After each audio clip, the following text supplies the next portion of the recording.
And you're looking live at Crew-6 on the move inside astronaut crew quarters. The 3 astronauts and 1 cosmonaut finished putting on their spacesuits in the historic suit-up room, and now they are walking down the hallway to the elevator. In front, Commander Stephen Bowen and pilot Woody Hoburg. Behind them, mission specialist Sultan Alneyadi and Andrey Fedyaev. They are getting into the elevator to the first floor where they will begin their journey to space. That and more is coming up next. And now you're looking live at the Crew Dragon spacecraft on top of a SpaceX Falcon 9 rocket that will launch the Crew-6 crew to the International Space Station in a little more than 3 hours. Welcome to the Kennedy Space Center in Florida for live coverage of NASA and SpaceX's launch of Crew-6, now streaming in 4K. I'm NASA's Daryl Nail, and with me is NASA astronaut Raja Chari, back by popular demand. Thanks for coming back. Yeah, glad to be back, Daryl, and hoping the second time is the charm, and hoping to see my first launch. Absolutely. We're excited to get your reaction on that. In addition to Raja's analysis, we have live updates from Mission Control in Houston and live interviews from our VIP location here at Kennedy. There you see them. Hello, Houston, and hello, Jasmine. And later on, at T-minus 1 hour, we will welcome in SpaceX live from Hawthorne, California. But let's begin quickly with a recap of the first launch attempt early Sunday morning. The day started here with the crew signing the mission patch inside crew quarters at the Neil Armstrong Operations and Checkout Building. They went through the entire process of suit up and transport to the pad, where they ingressed into the Dragon capsule. The countdown moved along smoothly until reduced flow in an engine ignition fluid line was detected by the launch team. The launch was scrubbed with less than 3 minutes in the count. The astronauts remained in the capsule until the rocket was completely detanked. A disappointing moment for the astronauts, certainly, Raja. Yeah, I mean, I think they're obviously like an instantaneous, instant of a little bit of disappointment, but obviously the right, safe thing to do, and the team all knows that, and so they're ready to do it again today, and have learned from all that, and some great lessons learned. And now we want to focus on the front doors of the astronaut crew quarters, where those astronauts are ready to walk out. And here they come. Crew-6, walking outside of astronaut crew quarters for the second time, hoping to make the flight happen. We're on countdown. Crew walk From out. left to right, Crew displays. Crew displays are configured. Andrey Fedyaev, Woody Hoburg, Stephen Bowen, and Sultan Alneyadi.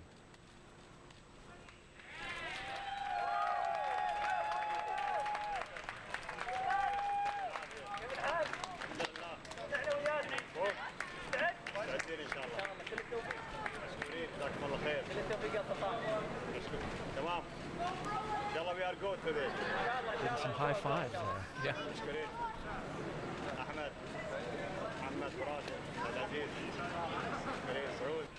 There's Woody Hoburg, the pilot for Crew-6, giving the wave.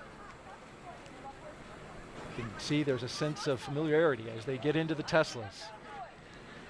Yep, and now you can see Administrator Nelson there, the bottom right, and then Bob Cabanas just to his right.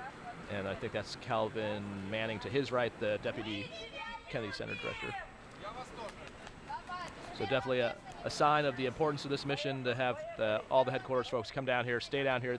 The crew's not the only ones that stays down here between scrubs, they do too. So it's all hands on deck. So the second Tesla, the doors are closed for the commander and the pilot for the mission, and behind them, the mission specialists. In that second Tesla, they also include the flight surgeon. They ride along. And then in the third Tesla, those astronauts are with a second closeout lead. They take some of the closeout team with them on the way to the pad. And take a look at the license plate. We saw this last time. Crew Dragon with a number 6 for the G.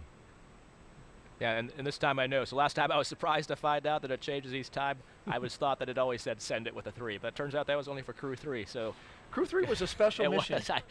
Maybe not special enough for to put it on every single. Maybe I've been watching that video too much.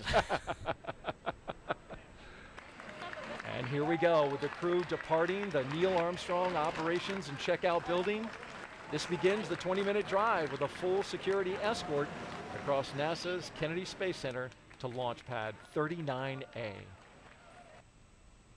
Let's introduce you now to today's crew. Captain Stephen Bowen. He hails from Cohasset, Massachusetts, and is married with 3 children. He holds the title of first U.S. Navy submarine officer to be selected as a mission specialist by NASA. Captain Bowen is also a veteran of NASA's space flights, including space shuttle flights on the STS-126, 132 rather, and 133. During those missions, he and his crew expanded the living quarters on the ISS, delivered an integrated cargo carrier, and a Russian mini research module. He has logged more than 40 days in space, including 47 hours and 18 minutes in 7 spacewalks. He's the wily old veteran, and today he's the commander of Crew-6, a position you know well. I do, yeah, and it's a great position for him to be in. Like you mentioned, he's got some serious experience and street cred, and much like Tom Marshburn on my flight, trusted to mentor and lead 3 rookies going up there, and so I know he's well up to the task and enjoying going on this trip. Sitting next to Stephen is pilot Warren Woody Hoburg. The 37-year-old is from Pittsburgh, Pennsylvania. He studied aeronautics and astronautics from MIT before getting a doctorate in electrical engineering and computer science from the University of California, Berkeley. During grad school, Hoburg worked as an EMT with the Yosemite Search and Rescue. Crew-6 will be Hoburg's first flight since NASA selected him to be an astronaut in 2017. He is also a commercial pilot with instrument, single-engine, and multi-engine ratings. As pilot for Crew-6, he will be responsible for spacecraft systems and performance.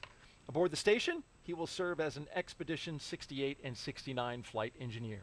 And his most important role is to continue the presence of turtles on the space station. So what he also commonly referred to as the smartest turtle, but also the most humble one. You wouldn't know that talking to him. But any of the things Core on on his countdown. Advanced team is complete. Ready for crew arrival. You just heard the core call for countdown timing for the crew arrival. But yeah, all those things, what he's done by themselves would be amazing, let alone in combination. In the role of mission specialist is astronaut Sultan Alneyadi. He was chosen by the Mohammed bin Rashid Space Center of the United Arab Emirates to be part of Expedition 68-69.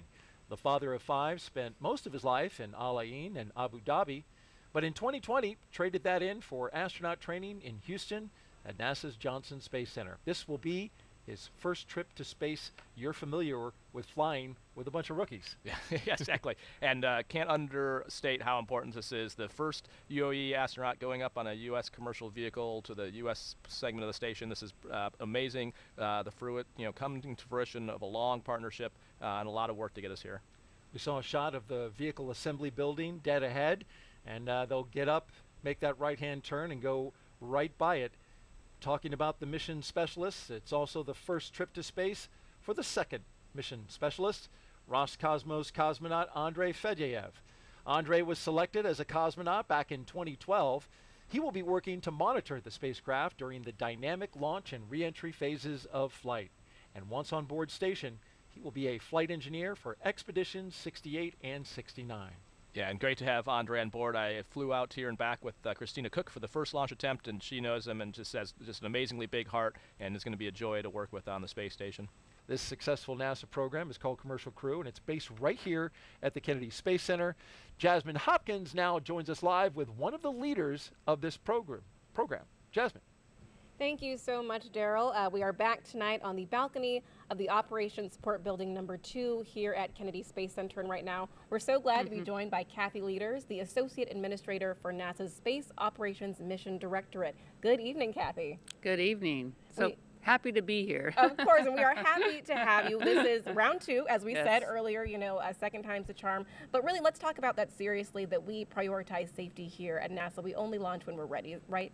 Yes, and there's it kind of seems like a cliche because we say it over and over, space flight's hard. We say it's really, really hard. But when you look at all the things that have to be done perfectly to make sure we're flying safely, it is hard. And it's that attention to detail that makes us ensure that we're flying our crews safely. We get to see right now that them showing up to take a look at the rocket. We talked about last time, the reason they have to crane back like that is the way that the suit constrains you, and it's built to be pressurized, but when it's not pressurized, then it kind of pushes down on your head and neck just a little bit. So taking one more look at the rocket before they head into the elevator, and I did hear from Woody that they did in fact change the labels on the button pad inside that, so it does actually say space on the top button and Earth on the bottom button. The elevator buttons inside, yes. If folks, you haven't seen that meme floating around, there's a picture that shows all the buttons inside this elevator, and they're marked out by the foot level The top used to be the 255-foot level, but apparently it now says yeah, it's space. been modified to say space, which is appropriate. The 39 complex is historic. We've been using it since the early days of the space age, and continuing to upgrade even the labels. How cool was that to reach over and press space? that's awesome to be able to hit the destination that you're going to. Yeah. This is the view at the top of the elevator, so they pop out here and then you walk up a floor. You can see there's the graded floors, or if in the event of an emergency egress, they douse this whole thing with a whole bunch of water so you don't have to get slippery. So that's why they're graded floors, so the water can actually flow through.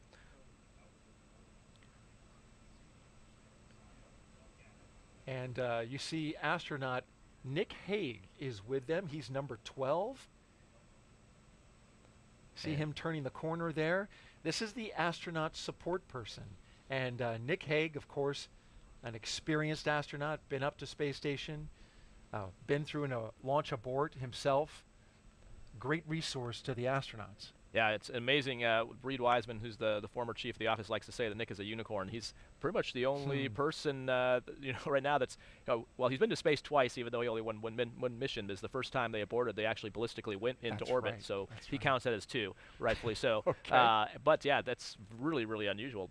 I don't think there's anyone else in the office that's been through a launch abort, which, as we know, the commercial crew program has that as a requirement. So we've got that system now with both Dragon and Starliner. But to actually have done that is a way, it's pretty extreme. Yeah. See Sultan and Andrey heading up the elevator. You notice tonight everything's going faster, which is a testament to the fact that we practiced this once. And there they are, coming through the crew access arm. The commander and pilot, Stephen and Woody, making their way inside Dragon. Big thumbs up and a wave from the crew. They're hoping today is the day. Core on countdown. Crew are in the white room.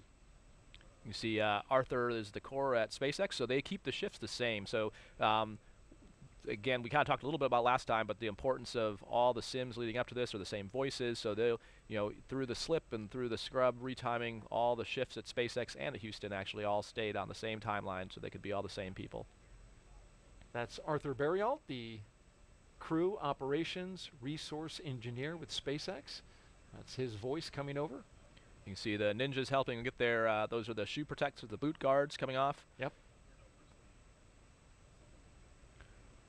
So it protects for 2 things. FOD in the capsule is one thing, but the other thing is there's slots in the bottom of those heels, and that's what actually, when you see them get in, you'll see them put their foot up and then down, almost like putting on a ski boot type thing, where it locks in, and that's what keeps your feet restrained under the launch loads and re-entry loads, which is why you'll also see them sometimes, if not during before they are in the launch escape system, you'll see them lock them in, but that also protects the channel from any nicks or dings on the bottom side of that.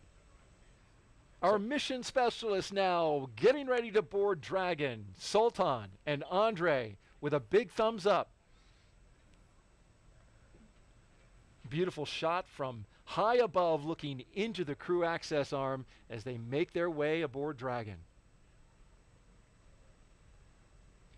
There go our 2 mission specialists with the duck as they cross the hatch, being very careful not to touch or hit the edges of that hatch, because that seal is so very important to maintaining a good seal when they pressurize the cabin in space.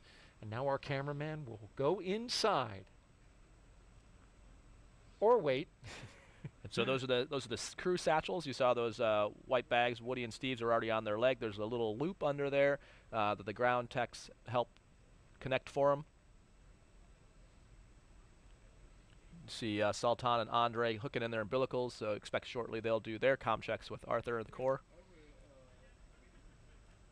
And it's worth noting, for those who follow very closely, that SpaceX is now doing some of their checks and operations in parallel rather than sequentially. It could end up sequentially, but they're aiming for parallel, and that will reduce the total time of the operation starting right now by about 27 minutes.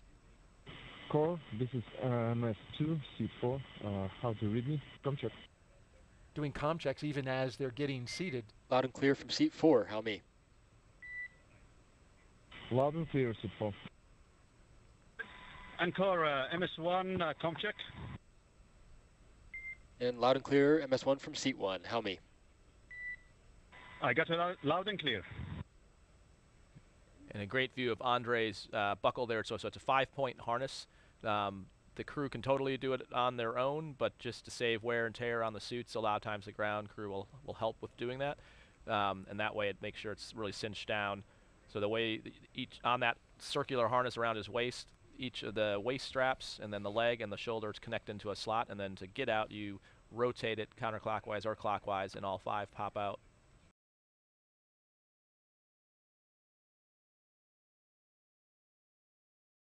We see our crew waving goodbye before the SpaceX cameraman exits the capsule. You see over Woody's right shoulder the 3 previous stickers of the crews that have flown in Endeavour. So once they get on orbit, I'm sure they've got a sticker in one of their pockets to add to that bulkhead back there. It's a great observation there, Raja, because this is the 4th SpaceX flight. Dragon, the crew is ready for com checks. The 4th flight for the Dragon Endeavour. SpaceX copies, stand by for umbilical com check. The first 3 were Demo 2, Crew 2, and Axiom 1, which was up at station when you were there. They were, which is the first private mission to the U.S. segment. First time we've launched private astronauts from the U.S. So yeah, a pretty historic mission, and just the start of things to come. You heard Kathy Leaders mention Axiom 2 will be launching in the near future. So we're definitely incorporating the lessons learned and moving forward. Commander, pilot, I'll MS1, stand by while they do MS2, their com com check. checks. Commander has you loud and clear.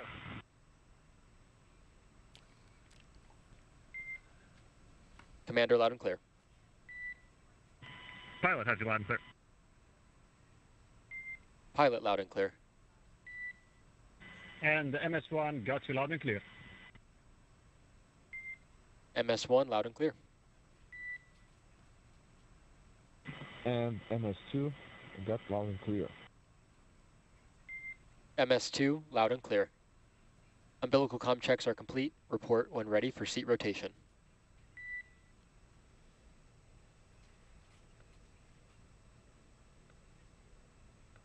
As we get ready for the seat rotation, watching all 4 articulate upwards so they can get into launch position.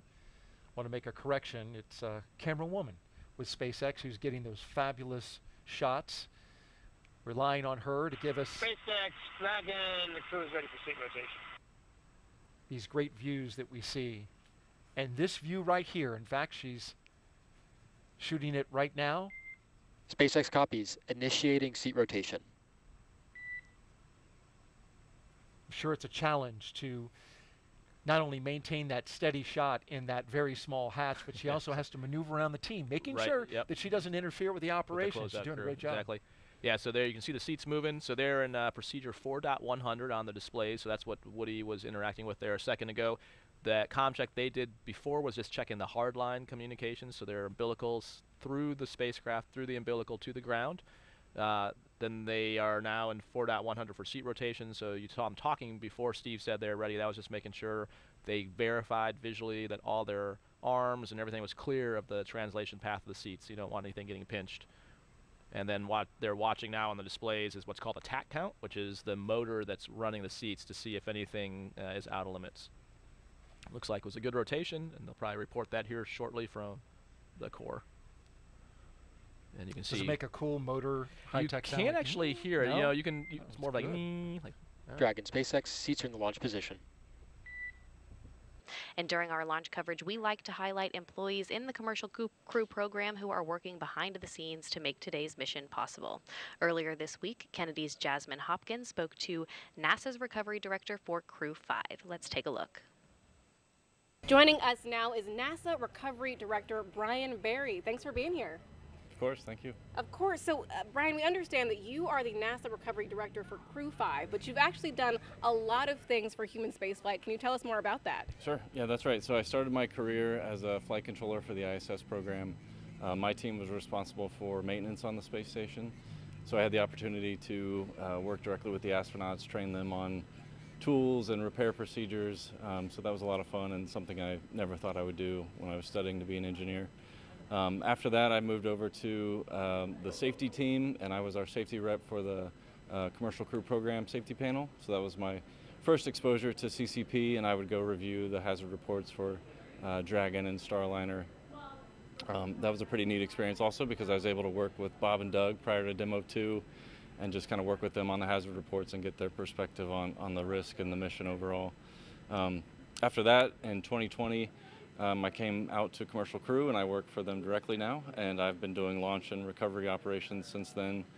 On the launch team, my role is to lead the rescue effort if we need to. If there's a pad emergency egress or a pad abort, the launch rescue director calls in the rescue forces, so that's what I did for Crew 5 launch last year. And then as the recovery director, I lead the NASA portion of the team that goes out on the ship with SpaceX. We bring out our flight surgeons and we check out the crew and we load them up on the helicopter and get them back home. We are currently now 2 hours and 7 minutes and counting as we watch the SpaceX closeout crew close the hatch to the Dragon capsule. Dragon Endeavour, the flight leader in SpaceX's fleet. Right now, so honored to be joined by Administrator Bill Nelson. Thank you for being here. It's another pleasure. Of course, we're always glad to have you back at Kennedy. And Bill, right before we were tossed to you, actually just mentioned that you have been in the shoes of these astronauts before, that when you were flying on shuttle, it scrubbed 4 times. So do you have any words of wisdom, any words of encouragement for the astronauts tonight? Well, words of encouragement. Enjoy yourself while you're laying there strapped in on your back, trying to get off the face of the earth. But the serious words of encouragement is we don't fly until we think it's safe. And that was what was important about the first scrub, because it just didn't feel right. And NASA made the call. It was the right call. Everything's looking good. The supposed problems that they had before have all been fixed. And so I expect we're going to see a launch tonight. Right, we're all looking forward to seeing that launch tonight, Bill. And all the work that we're doing in low Earth orbit on the space station is really paving the way for deep space. So what is next for Artemis? Well, we have just this unbelievable opportunity now to go back to the moon, but this time it's different. First of all, we're going to a different place on the moon. It's the South Pole. And that's where we think the water is. And if you get to harvest water, all of a sudden you have hydrogen and oxygen. You've got rocket fuel. We're also going back for a different reason. We're going to stay there. We're going to learn to live, to work there, to invent, to create, all for the purpose that we're going to Mars. And you know, the moon's just a few days away. Mars is months and months away. And so that's why this is so important for us to get back to the moon. As we march closer to launch, and right now, I'm so glad to be joined by Salem Al-Mari, the Director General of the Mohammed bin Rashid Space Center, as well as Hazza Al-Mansouri, UAE astronaut. Thank you so much for being here tonight. Thank you, Jasmine. Of course, Salem, we'll start with you. Sultan is the first UAE astronaut to go on a long-duration mission to the space station. He'll be on a 6-month science mission. So what is the UAE hoping to learn from him? Definitely there's a lot we plan to do during this mission and learn from him and from this 6-month duration. So there's a lot of science we're going to be doing, a lot of human life sciences. There's science with over 20 different experiments with UAE universities and international universities. So that's something really big for us. But we also have a very in-depth education program where we will try and reach every school kid in the UAE. Doing simple science experiments, simple YouTube videos. And of course, other than that, we'll do a lot of PAO events where we have these live chats with the astronaut from space, with our kids and public. So I think we're quite excited for this 6-month duration mission. Okay, so we got Megan MacArthur on the line, who flew on Crew 2 that I got to train with. And so Megan, can you hear me okay? Hey, Roz, I got you loud and clear. Hey, awesome to talk to you. Thanks for calling. So Megan's at home in Houston watching the launch, and you might have better ideas about what they're doing. I think you guys came up with a game to kill some time while you're waiting for the closeout crew to leave. Yeah, well, it's been enough time that, you know, when you first get in, of course, you're all business and you go through your checklist and you review the nominal timeline and you of course review the contingency actions that you might have to take. But now you're into just the wait. I was lucky enough to fly with a really fun and fun-loving crew, and so we set about entertaining each other. And, we had Thomas as kind of our Julie, the cruise director, and he had us playing a variety of different games that I'm not sure if he made them up or these are French games or what, but he kept us well entertained. It looked like the French version of rock, paper, scissors. I'm not sure if that's what it was, but well, that's what yeah, so it's called the game of thumbs, and I won't strain anybody by trying to say that en français, but the game of thumbs, and so, yeah, it's a little bit like rock, paper, scissors. The crew access arm retraction is underway. So let's head back to Daryl over at Kennedy as they have a live view of that retraction as it happens, and will be the major final physical reconfiguration of the pad prior to launch. Daryl, how's it going? Great, Kate, and thank you very much as we watch the crew access arm move quickly at first and then rotate away from the Dragon spacecraft. There's the view from inside the crew access arm, the white room at the very end of it. As we can see, the water tower out there. Hitting another milestone here, Raja, on our way to liftoff. Yep, and the crew is definitely tracking through all this on the timeline. So they're procedurally in 4.100, following that SpaceX is retracting the crew arm, and then starting to prepare. The next big step they'll be taking is arming the launch escape system. You Crew strapped in? Yep, you can see just by Andre's left leg the red of that bag. We were talking about that earlier, but you couldn't Dragon see it. SpaceX, go for Section 6, close visors, arm launch escape system. All right, we're picking up Section 6 on closing the visors and arming the launch escape system. All right, so you see them reaching up to the displays. They're stepping to that section of the procedure, all verbalizing now with the visors down, that the Vox settings are correct so they can hear each other. SpaceX Dragon, visors are closed. We're arming the launch escape system.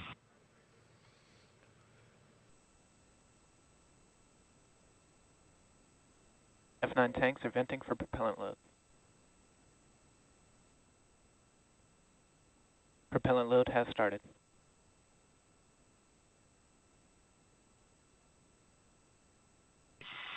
It was a great call and a good learning opportunity for the crew and I think for the teams. And so once more into the breach, dear friends, Crew-6 is ready to launch.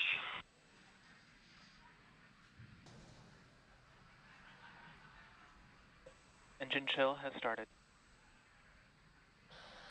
And as expected, there's that call out for that engine chill, indicating the pre-valves are open and the engines are beginning to prepare for liftoff.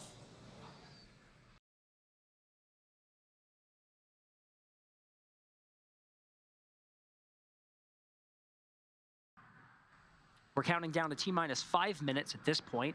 The Dragon is configured for terminal count. And at terminal count, Dragon is switched to internal power, right now receiving power from umbilical lines from the ground. Also at just under 5 minutes, we'll be waiting for strong back retract. Dragon is in configure for terminal count.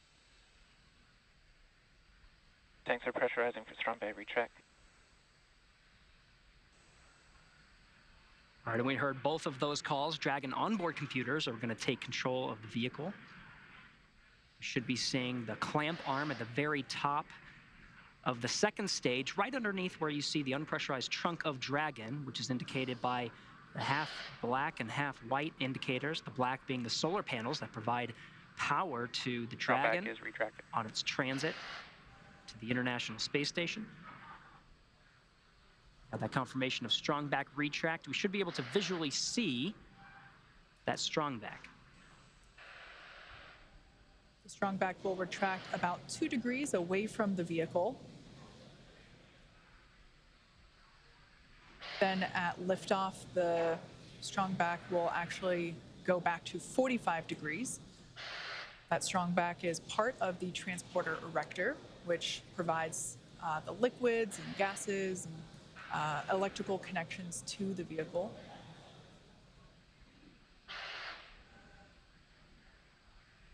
As Gary pointed out, those clamp arms opened up underneath the trunk, just above the first stage. And you can see that action happening now as that initial retraction just a couple degrees away from the vehicle.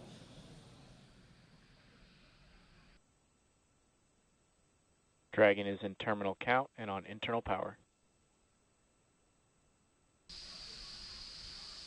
Stage 2, lock flow complete. Dragon is in auto idle. You heard those calls. The Falcon 9 fully fueled with RP-1, rocket fuel, as well as the liquid oxygen. That call of Dragon is an auto idle. There's going to be a series of calls. Gas close started. Expect rising. There's the gas closeout, purging the lines of the fuel that have supplied the Falcon 9 with RP-1 and liquid oxygen. Also wait for a call of the arming of the flight termination system. The Dragon flight computers are configured for launch. Flight termination system will allow Falcon 9 to talk to Dragon on the ride uphill. Terminate the flight, issuing an abort. Startup. Dragon is in countdown. T-minus 1 minute and counting. Dragon is in countdown. Everything's looking good for launch.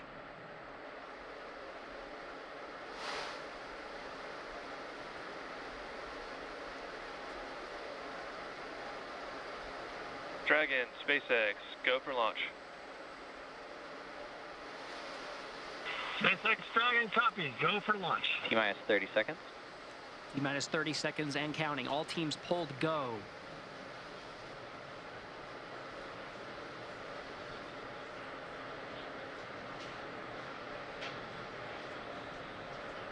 $15 seconds. Ready for an on-time launch for the instantaneous T-minus 10, run. 9, 8, 7, 6, 5, 4, 3, 2, 1. Engines full power, and liftoff of Crew-6. Go Dragon, go Falcon. Crew-6, now launching on Endeavour's fourth flight to the International Space Station. Vehicles pitching downrange, 1.7 million pounds of thrust provided by the 9 Merlin 1D engines on the first stage. Hearing good calls, stage 1 propulsion is nominal.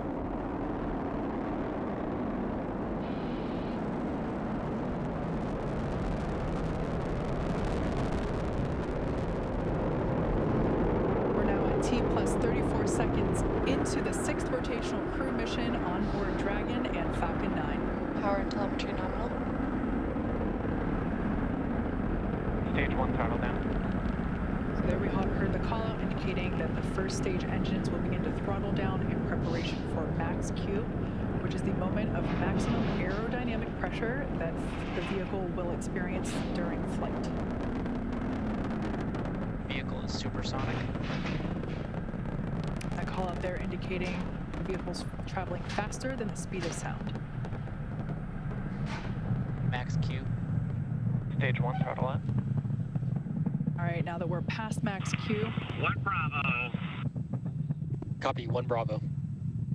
That 1 Bravo indicator are different abort modes that are called that allow the ground teams and the crew to track about the position of the Falcon 9 and the Dragon as they make their way up the eastern seaboard.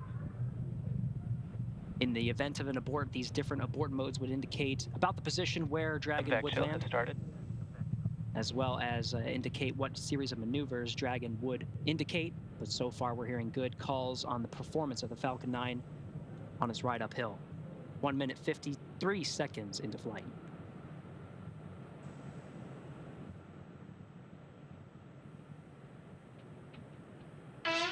We're about 30 seconds away from main engine cutoff, which will be followed quickly by stage separation and second engine start, which is the ignition of that MVAC engine on the second stage.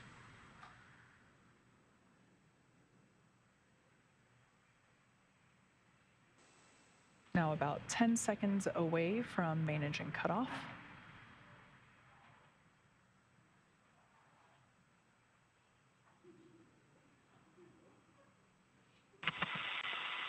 Two Alpha. Copy, 2 Alpha. Stage separation confirmed. There you can see on your screen confirmation of stage separation as well as ignition of that second stage engine.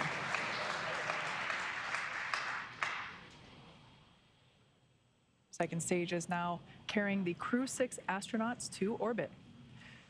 Beautiful view there on the left-hand side of your screen coming from the first stage, which, as you can see, is still gaining in altitude. It has not yet reached its apogee. A beautiful view of the Florida Space Coast there in the background. Meanwhile, we're tracking good performance on that MVAC engine. On the screen to your right, we'll be hearing periodic performance calls about once every minute of the status of the trajectory of the second stage and the Crew-6 astronauts that are inside Crew Dragon Endeavour. We'll also be hearing call-outs, just like you heard just there, as we pass over the various ground stations along the ascent track. Dragon, SpaceX, nominal trajectory. There's that performance call-out. Dragon acknowledges nominal trajectory.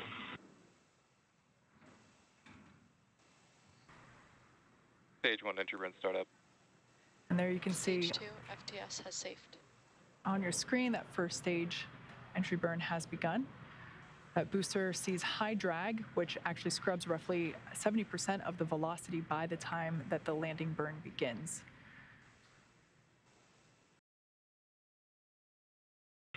SpaceX Dragon, Shannon. Copy, Shannon. Now off the coast of Shannon, Ireland. Stage 1 landing burn. And there we heard the call out indicating that landing burn. Dragon, SpaceX, we have a nominal orbit insertion. Great news there for SpaceX Dragon copies nominal orbital insertion. Launch escape system disarmed. For Dragon Endeavour. Stage 1 landing leg deploy. Attempting to land on our drone ship, just read the instructions.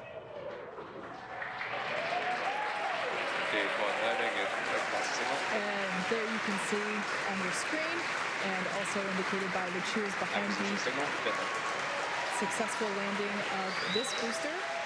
Its first trip to space, and therefore its first landing. And of course, after second stage engine cutoff, you heard that call that the crew is in orbit. We're now getting views from the second stage. You can see this is one of the cameras that's pointing up into the trunk of Dragon. Of course, we're continuing to get views of the expansion nozzle at the end of the MVAC engine. Once again, live view there from the second stage looking up into the trunk, which of course is the unpressurized section that goes along with the Dragon capsule to the International Space Station. That's where we are able to store basically cargo that is able to be exposed to the vacuum of space. So a great view there looking up into the trunk.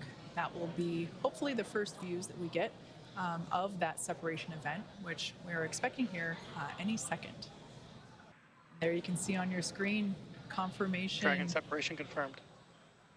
Of that separation confirmed. Dragon Endeavour is now floating free in space. That's right, the Falcon Dragon 9. CE here. Welcome to orbit. Congratulations. Your flight is exactly 4 years after the flight of the Demo 1 mission. Like Andrey said, all the best things take 2 tries. Happy that we could get you off tonight. If you enjoyed your ride, please don't forget to give us 5 stars. Over to LD for some words. Also, a friendly reminder to put your sushi orders in for CRS-27. Have a safe ride to the space station, and we look forward to seeing you when you get home. Thank you for flying SpaceX. Expected loss of signal, Bermuda. And SpaceX Dragon copies all. That was fantastic. Thank you. And SpaceX Dragon, we'd like to really, for the great ride to orbit today. It was greatly appreciated. May have taken 2 rides, but 2 times, but it was worth the trip. And I guess I'll pass it over to Woody for some words. Yeah, SpaceX Dragon, just want to say as a rookie flyer, that was one heck of a ride. Thank you.